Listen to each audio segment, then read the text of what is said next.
Hey guys, it's MandaPanda, and today I am hanging out with Miss Cheerly. We are going to be transforming her into Gekko from PJ Masks. I'm so excited about this custom because it is going to give my owlette pony someone to play with.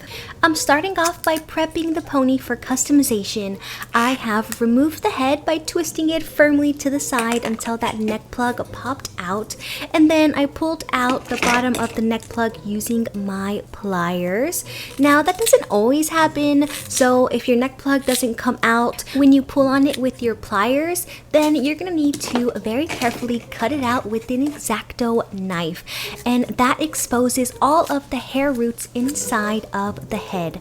I'm taking my large scissors, cutting off the bulk of Miss Cheerly's original mane, and then I used my tiny scissors to cut that hair all the way down to the scalp. And that step is super important because the shorter the hair is, the easier it is to pull the roots out from the inside.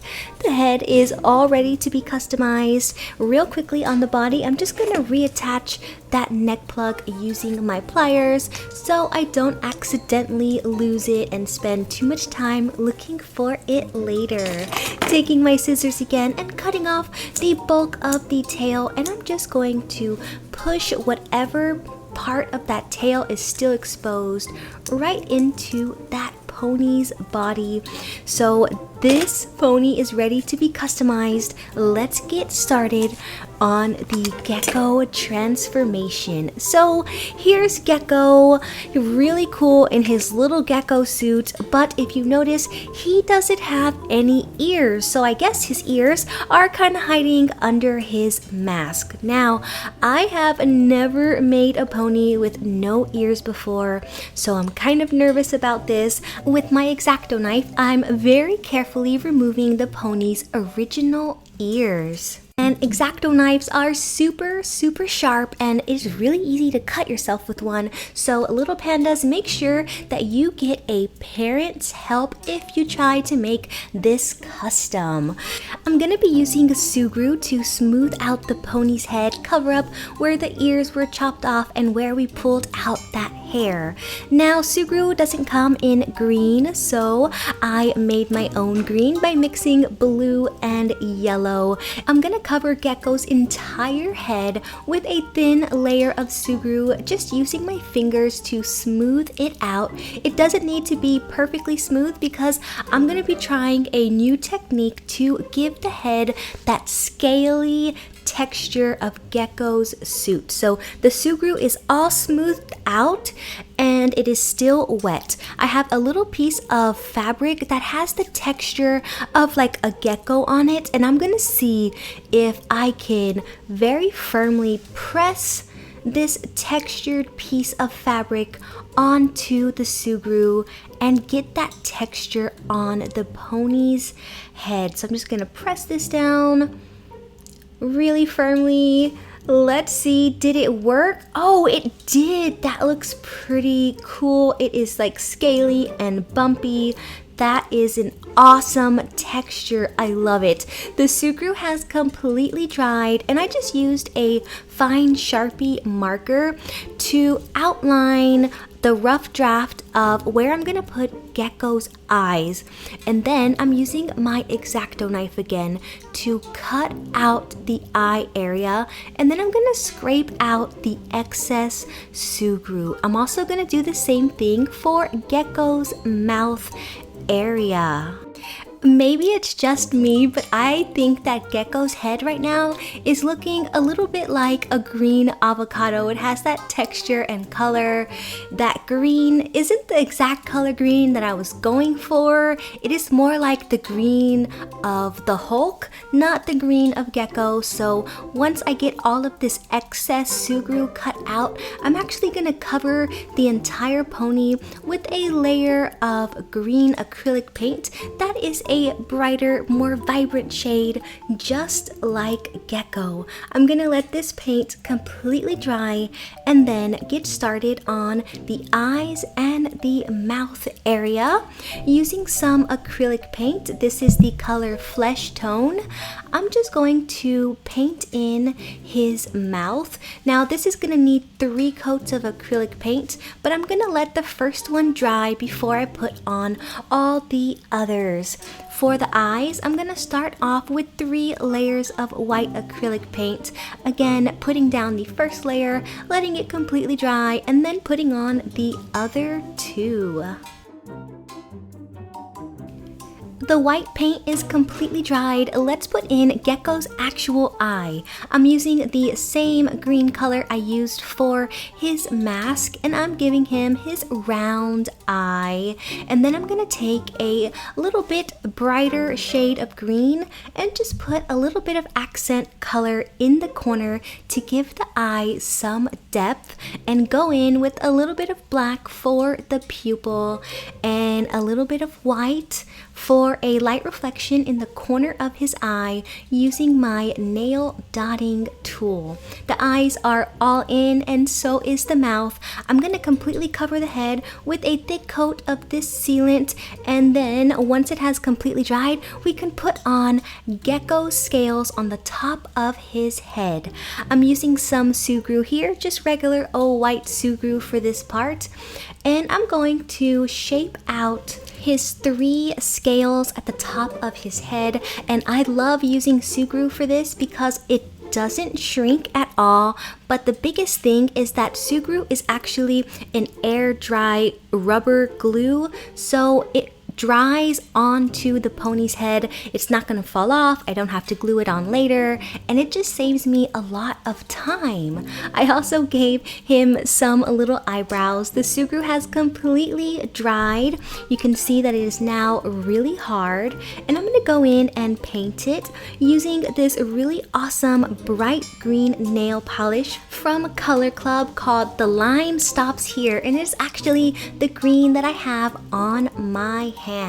I'm going to put 2 coats of this on the little spikes at the top of his head and on his eyebrows. That's it for the head. I'm going to put it to the side, let it dry. Let's get started on the body. So Gekko's body is going to have the exact same technique as Gekko's head. I'm going to cover the entire pony with a thin layer of sugru. I'm going to try and get this as thin as I possibly can. Gonna use my nail dotting tool to pop in his tail hole real quick before the sugru dries, and then grab that little textured piece of fabric I used earlier and put texture all over his body to make it look all scaly, just like a real life gecko. Now, if you don't want to go through all of these steps, you don't have to. You could just paint your entire pony green and it would still look super awesome. Again, that Hulk green color is just not what I want for Gekko, so I'm going over it with a few layers of that green acrylic paint. Using a little bit of white sugru, I'm going to put in Gekko's knee pads and elbow pads. I'm just going to press those right onto the knee area and flatten them out a little bit with my finger. If you don't have sugru or you don't like using sugru, you could always use your favorite brand of air dry clay for all of these details. While the sugru is still wet, I'm going to just take this little tool here and press in 2 lines on his knee pads to give it that really cool texture. And then I'm going to repeat this process for his elbows. That sugru has completely dried, looks really cool. Let's get started on his logo. So Gekko has the logo right on his chest, just like Owlette and Catboy. I actually printed out this little teeny tiny logo from the internet on regular printer paper. I'm just going to cut it out as closely to the lines as I possibly can, and I'm actually going to attach that piece of paper directly to the pony's chest. I'm laying down a layer of clear nail polish, and that is what's going to attach that logo to the chest. Once the polish dries, that logo will be secured right on the front. And that is the perfect size for the pony. That looks so awesome. Now the color is wrong, but the shape is right. So I'm actually gonna cover up all of that dark green with the same bright green that I used for his eyebrows. And then I'm gonna use the green I used for the body to cover all of that white and make the logo blend into the pony's chest. It's just gonna look so awesome. I'm switching over to a dark forest green for the knee pads and the elbow pads, but if you want your pony to have super gecko powers, you could always paint the elbow pads a really bright shade of green so they look like they're glowing just like on the cartoon. I'm also going to give Gekko a thin line at the bottom of the back legs for his shoes. I'm going to let all of this paint completely dry and then give it a layer of top coat. And then all I gotta do is reattach the head. Let's take a look at the completed custom. Here is Gekko from PJ Masks. Look at his head. It came out so awesome. I thought it was gonna look maybe a little weird or creepy without ears, but it looks really, really cool. Off camera, I gave him a tail. If you want to learn how to put a tail in your custom pony, check out my custom Owlette pony because I have step-by-step directions in that video. I hope that you have enjoyed this tutorial. If you have an idea for my next custom, let me know down in the comments below. Thank you so much for watching, Little Pandas. Until next time, bye! You can follow me online to get the latest news and updates. Like my Facebook page, facebook.com/MandaPanda Toy Collector, or follow me on Instagram at MandaPanda Toy Collector. Want to mail me something? Guess what? You can. Mail it to MandaPanda P.O. Box 2855, Humble, Texas 77347.